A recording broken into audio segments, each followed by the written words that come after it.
සුබ දවසක් සියලු දෙනාටම. අදත් අපි කතා කරන්න යන්නේ PT exam එකේ තියෙන ස්පීකින් කොම්පෝනන්ට් එකේ තියෙන ප්‍රධානම කොම්පෝනන්ට් එකක් විදියට සලකන repeat sentence ගැන.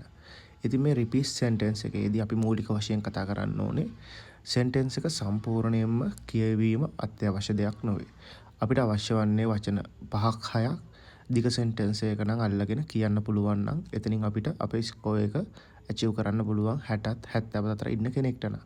ඉතින් අපි බලමු මේ මම දැන් අද කරන්නම් ඔයාලා repeat sentence එකේ ඉතා කුඩා ප්‍රමාණයක් අරගෙන කොහොමද අපි මේක achieve කරන්නේ කියලා. This course will discuss reading and writing skills. This course will discuss reading and writing skills.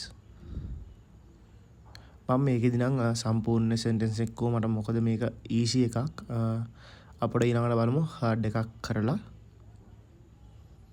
හරි මේකේ content This course will discuss reading and writing skills.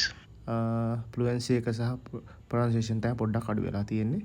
අපි දැන් ටිකක් දිග වාක්‍යයක් අරන් බලමු. ටිකක් පොඩ්ඩක් අමාරු එකක්.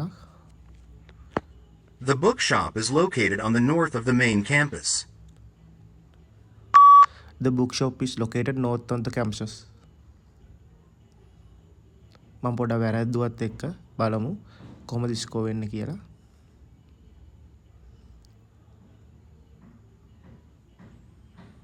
ඒත් 69ක් ආව බලන්න මම The bookshop is located north on the campus.